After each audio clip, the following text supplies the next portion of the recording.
Almost everyone around me uses an iPhone. My wife, my friends, literally everyone. And yes, I own a bunch of Apple devices too, from an iPad to a MacBook and a tiny iPhone 6s I just keep because I love the design.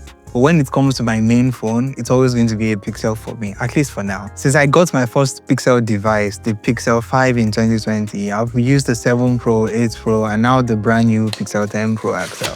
And after years of using Samsung in the past and being immersed in the Apple ecosystem, I believe I finally figured out why the Pixel just works for me. And in this video, I'll be sharing why I've never felt the pressure to switch to an iPhone. Let's start with the vanilla Android experience on the Pixel. While Samsung makes amazing phones, I'm personally not a fan of heavy skins, duplicate apps, and bloatware. Every time I use a different Android phone, it just feels unnecessary. You often end up with 2 messaging apps, 2 email apps, even sometimes 2 app stores just to stay within the Google ecosystem. While iOS, on the other hand, feels rigid, like it's designed with Apple's preference in mind, not mine. But with Pixel, it's just smooth, clean, pure Android experience. There are no unnecessary apps for UI weirdness.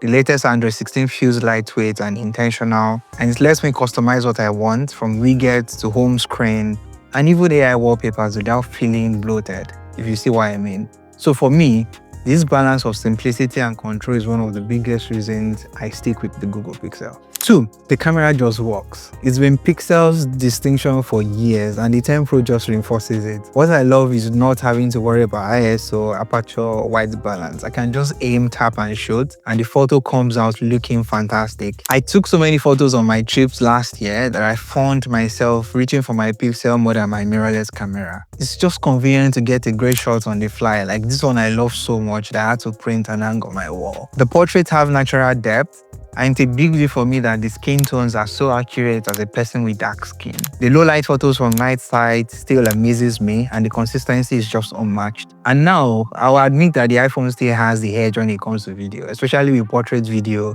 and smooth lens transitions, But that said, I've already learned how to make the video quality of my Pixel 8 Pro work for my content, and I can't wait to use the new 8K recording on the 10 Pro XL, especially for YouTube. I know I probably won't use every feature, like the camera coach, but photos, the Pixel is still the king for me, and I'll pick that any single day. I've taken some incredible shots with this device over the past 2 weeks already, and I'm loving it. And then we have the smart features, and honestly, this is where the Pixel crushes everyone else for me. They are not just flashy features, they genuinely make my life easier. And here's a few I use constantly. When it's time to focus, I just flip my phone face down and flip to labels do not disturb mode, silencing all my notifications. The voice recorder app transcribes entire meetings completely offline, saving me a ton of note-taking time, The Now Play feature automatically identifies songs around me. It's even picked up worship songs while the choir was singing in church before. Lately, I've used the on-device call screening AI to answer calls from unknown numbers and to filter spam. Plus, I can stop my alarm just by shouting stop or snooze instead of reaching for my phone. Stop. I also use the Magic Editor once in a while to edit photos effortlessly, from removing photo buffers to rearranging objects, all right on the device. Now with the Pixel 10, I have Magic Q, which gives smart suggestions as I'm using the phone.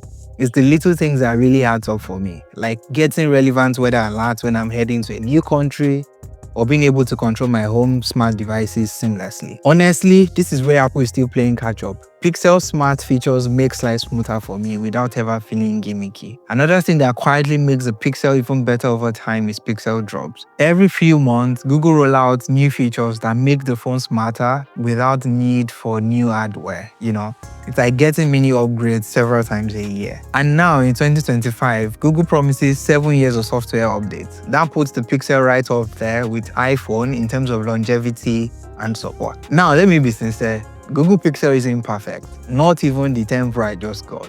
If you're into heavy mobile gaming, which I'm not, iPhone may be a better device for you. The Pixel's latest chip may not even win in benchmark tests. And there are features I know I won't be using, such as the 100x zoom on the camera and the temperature sensor, which I've only used a couple of times. But here's the thing, the device is optimized for AI and real-world performance, and that's what really matters to me. Switching apps, processing images, real-time transcription, the things I use the phone for day to day, all feels very fast. So yeah, in a world where everyone around me swears by iPhone and the iOS, I'm still firmly Team Pixel, and the Pixel 10 Pro just reminds me why. It's not about the benchmarks or the specs. It's about the clean Android experience, and it's about the fact that this phone simply makes my life easier with all its smart features. The incredible camera and the clean software all adds up to a phone that feels like it was designed for how I actually live, work, and create. For me, that's the real value. Thank you so much for watching. If you find this useful, give it a like, consider subscribing,